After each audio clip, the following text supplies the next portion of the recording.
Assalamualaikum warahmatullahi wabarakatuh.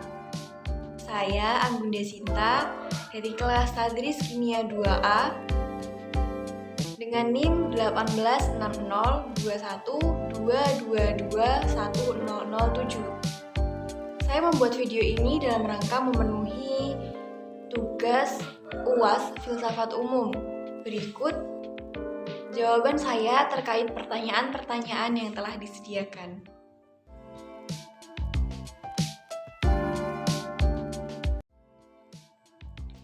Aliran yang pertama yaitu rasionalisme. Rasionalisme merupakan filsafat berbasis akal.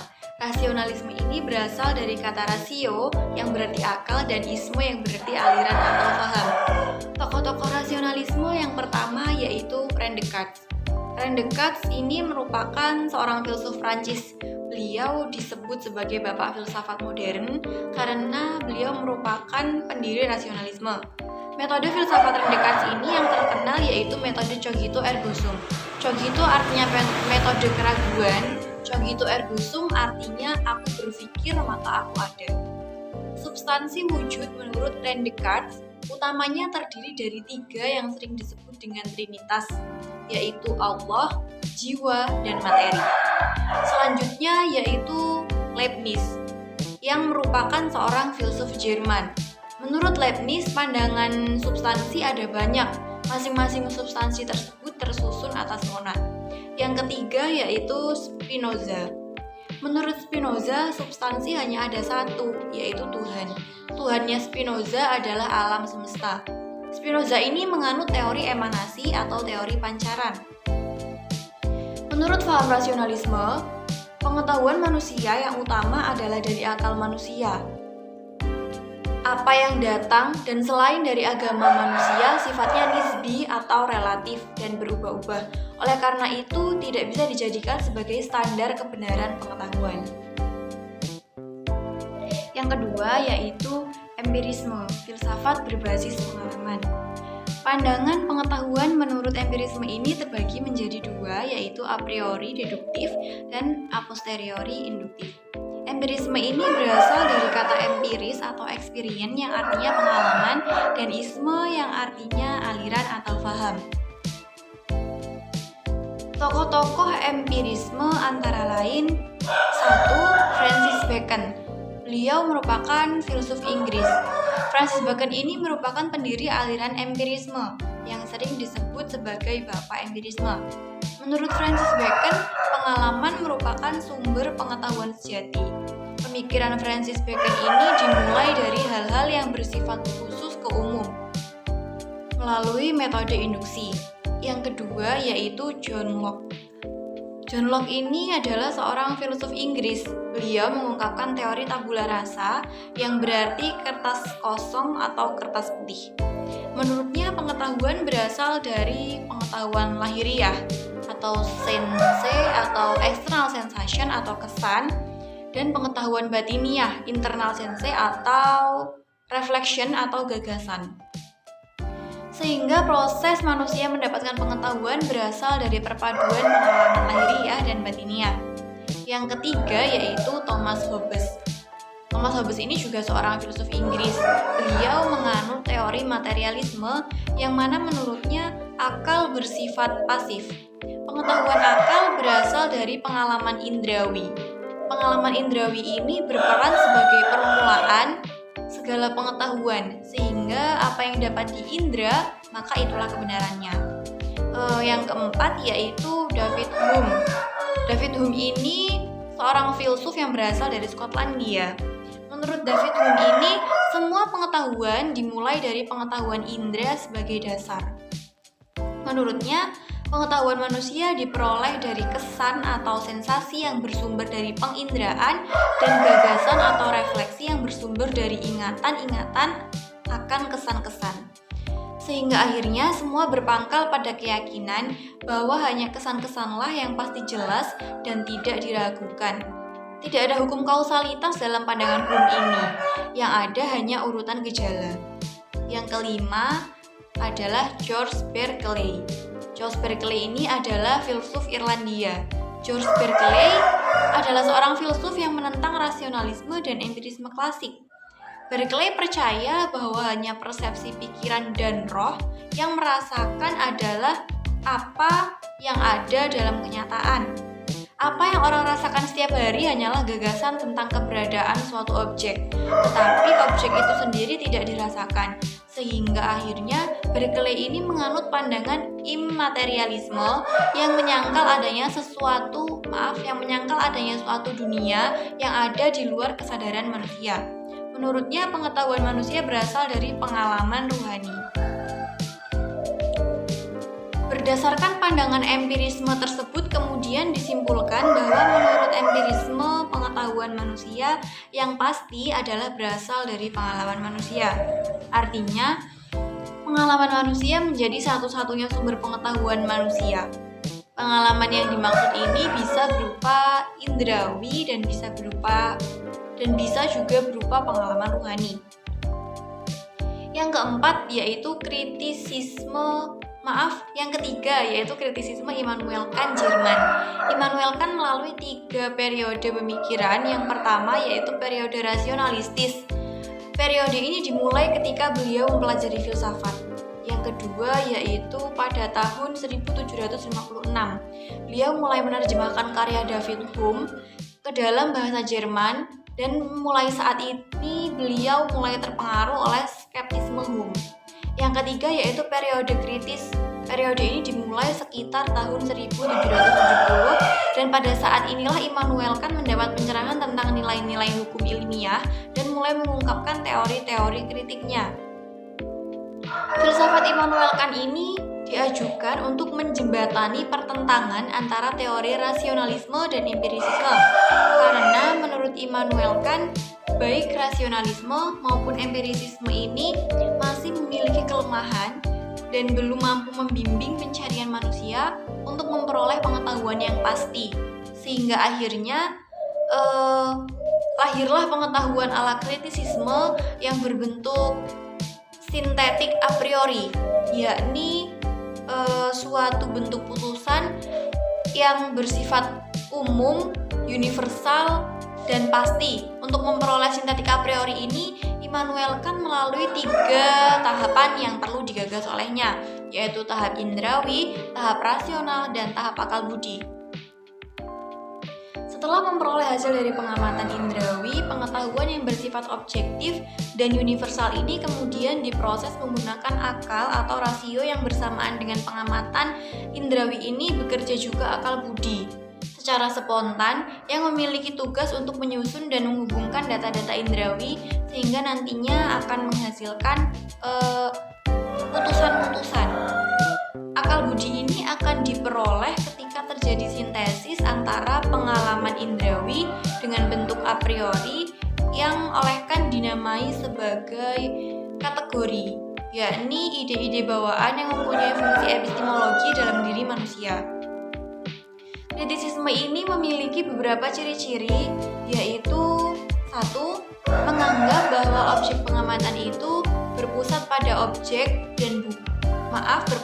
subjek dan bukan pada objek. Yang kedua yaitu menegaskan keterbatasan kemampuan rasio manusia untuk mengetahui realitas atau hakikat sesuatu. Rasio hanya mampu menjangkau gejala atau fenomenanya saja. Yang ketiga yaitu menjelaskan bahwa pengenalan manusia atau sesuatu itu diperoleh atas perpaduan antara peran unsur a priori yang berasal dari rasio yang berupa ruang dan waktu serta peran unsur a priori yang berasal dari pengalaman yang berupa materi. Etika Immanuel Kant menurut Kant, kehendak baik itu legalitas dan moralitas. Legalitas berarti tindakan yang dilakukan sesuai dengan kewajiban, sedangkan moralitas berarti tindakan yang dilakukan demi kewajiban. Immanuel Kant juga mengajukan 3 kritik, yaitu kritik atas rasio murni, kritik atas rasio praktis, dan kritik atas daya pertimbangan. Selanjutnya yaitu filsafat positivisme abad ke-19 Masehi. Positivisme ini berasal dari kata positif dan isme, Positif berarti nyata, berdasarkan fakta atau suatu peristiwa yang benar-benar terjadi, yang dapat dialami sebagai suatu realitas. Dan isme berarti faham atau aliran. Positivisme adalah aliran filsafat modern yang menyatakan bahwa sebuah pengetahuan dianggap benar manakala bersifat logis, empiris, dan dapat dibuktikan melalui observasi dan hasilnya terukur. Positivisme ini pertama kali digunakan oleh Saint-Simon sekitar tahun 1825. Prinsip filosofis tentang positivisme ini kemudian dikembangkan pertama kali oleh seorang filsuf berkebangsaan Inggris yang bernama Francis Bacon yang hidup di sekitar abad ke-17. Barulah pada paruh kedua abad ke-19 muncul Auguste Comte yang merupakan tokoh utama positivisme. Beliau menggunakan istilah ini kemudian mematoknya sebagai tahap paling akhir sesudah tahapan-tahapan agama dan filsafat dengan dalam karya utamanya yang berjudul Cours de Philosophie Positive, kursus tentang filsafat positif. Hukum 3 tahap perkembangan manusia menurut positivisme ini antara lain tahap teologis, tahap metafisis, dan tahap positif. Tahap teologis ini diumpamakan sebagai anak kecil atau TK. Tahap metafisis diumpamakan sebagai remaja, dan tahap positif diumpamakan sebagai orang dewasa. Inti dari positivisme adalah menolak sesuatu yang bersifat abstrak atau metafisik atau di luar fakta dan tidak bisa dibuktikan melalui serangkaian kerja ilmiah. Selanjutnya yaitu eksistensialisme. Eksistensialisme merupakan bahasa Perancis existentialisme yang berasal dari kata ex yang berarti keluar dan sistere atau sistensi yang berarti berdiri. Dua kata ini jika digabungkan memiliki arti berdiri dengan keluar dari diri sendiri. Maksudnya menyadari keberadaan dirinya dan berupaya keluar dari dirinya. Eksistensialisme ini berarti aliran filsafat barat modern yang memandang manusia sebagai suatu makhluk yang harus bereksistensi atau aktif dengan sesuatu yang ada di sekelilingnya, serta mengkaji cara kerja manusia ketika berada di alam dunia ini dengan kesadarannya. Yang melatar belakangi munculnya eksistensialisme yaitu aliran rasionalisme dan idealisme yang hanya melihat manusia dari sisi rasionalnya atau jiwanya saja. Kemudian materialisme, empirisisme yang melihat manusia dari sisi fisik atau materinya saja. Yang kemudian eksistensialisme ini berpandangan bahwa manusia adalah individu yang utuh, bukan hanya subjek yang berpikir tetapi juga individu yang melakukan, yang merasa, dan yang hidup. Jadi eksistensialisme ini terbagi menjadi 2, yaitu teistik yang beranggapan bahwa manusia itu bereksistensi atau mempunyai kebebasan, namun itu atas dasar pengaruh dari kehendak Tuhan. Dan ateistik yang beranggapan bahwa manusia mempunyai kebebasan dalam berinteraksi, tapi itu terlepas dari kehendak Tuhan. Tokoh-tokoh rasionalisme antara lain 1. Jean-Paul Sartre, beliau adalah filsuf Paris, Prancis. Yang kedua, Søren Abiy Kierkegaard, filsuf Denmark. Beliau disebut sebagai bapak eksistensialisme. Yang ketiga yaitu Martin Heidegger, filsuf Jerman. Yang keempat, Carl Theodor Jaspers, beliau juga merupakan filsuf Jerman. Yang kelima, Friedrich Nietzsche, filsuf Jerman. Dan yang keenam, Gabriel Marcel, filsuf Paris, Prancis. Selanjutnya yaitu pragmatisme. Pragmatisme berasal dari kata pragma dan isme. Pragma berarti praktis atau praktek dan isme berarti aliran atau paham. Secara konseptual, pragmatisme berarti aliran filsafat yang lebih menekankan pada praktek. Pragmatisme ini merupakan aliran filsafat modern yang menyatakan bahwa sesuatu dianggap benar manakala dapat dipraktekkan dan dapat memberikan manfaat. Kata kunci pragmatisme ada dua, yaitu kebekerjaan dan keberdayagunaan. Kebenaran menurut pragmatisme ini bersifat subjektif karena bergantung kepada hasil praktek dan kebermanfaatan yang diperoleh oleh masing-masing orang. Bisa jadi orang yang satu merasakan manfaat, tapi belum tentu yang lain merasakan manfaat juga. Pragmatisme pertama kali dikenalkan oleh William James di Amerika yang kemudian menyebar ke wilayah Inggris, Prancis, dan Jerman. Kemudian John Dewey pun ikut mengembangkan aliran ini. Sebutan pragmatisme pertama kali dikenalkan oleh Charles S. Peirce pada tahun 1878 melalui bukunya How to Make Our Ideas Clear. Teori kebenaran menurut pragmatisme terbagi menjadi tiga, yaitu kebenaran korespondensi, kebenaran koherensi, dan kebenaran pragmatik. Yang mana kebenaran korespondensi ini menekankan persesuaian antara si pengamat dengan apa yang diamati, sehingga kebenaran yang ditemukan adalah kebenaran empiris. Sementara kebenaran koherensi menekankan pada peneguhan terhadap ide-ide a priori atau kebenaran logis, yakni jika proporsi-proporsi yang diajukan koheren satu sama lain. Selanjutnya yaitu pragmatisme yang berusaha untuk menjembatani dua aliran filsafat tradisional ini dengan teori kebenaran pragmatik, yang berarti apa yang benar adalah apa yang berfungsi. Tokoh-tokoh pragmatisme yang pertama yaitu Charles Sanders Peirce. Beliau mengungkapkan bahwa sesuatu dinyatakan berpengaruh bila memang membuat hasil yang praktis.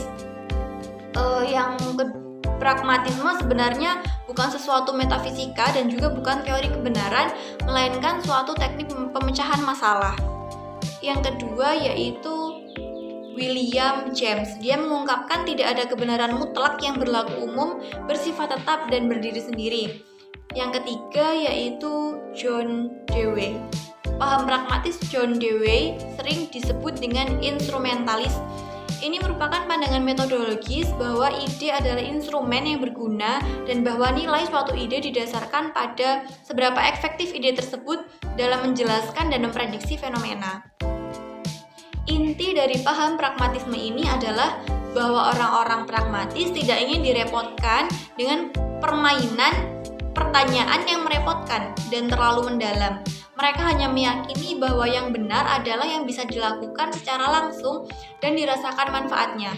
Apabila bermanfaat, maka itu benar. Apabila tidak bermanfaat, maka itu dikatakan salah.